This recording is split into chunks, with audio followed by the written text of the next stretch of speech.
Yo, what's up guys, it's Jaw. Today I'm going to be reviewing the Cactus Plant Flea Market Air Force One in the black colorway.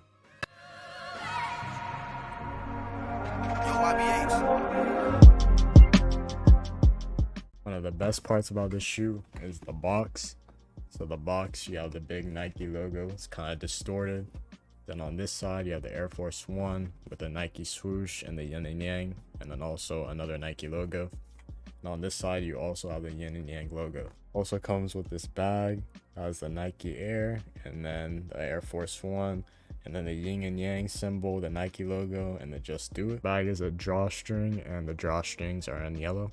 Opening the box, you also have this nice wrapping paper that's a CPFM Air on it. To talk more about the shoe, I believe these originally released back in 2020.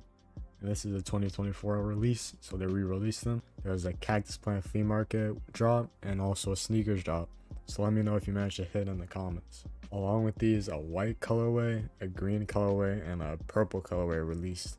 I honestly feel like these are the best because it's black and it goes with everything, but let me know how you feel in the comment section. In 2020, the retail was $130 and now it's $150, so it shot up 20 bucks. So getting more into the shoe, you have the all black upper and then you have the big air text on the side, which is outlined by white.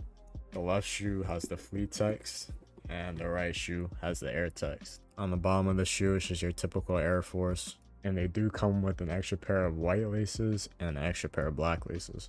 On the inside of the left shoe, you have a big L, and then you have this kind of heat signature kind of image on it on the bottom of the insole. I think it looks pretty good. Same thing goes for the right shoe. You also do have this 3M material on both shoes, so when you shine a light on it, it glows. So let me know what you guys think about these in the comments. I honestly think this was the best colorway that they were released recently, but that might just be me, so let me know. But anyways, that's it for this video. I hope you enjoyed it. I'll see you guys in the next one.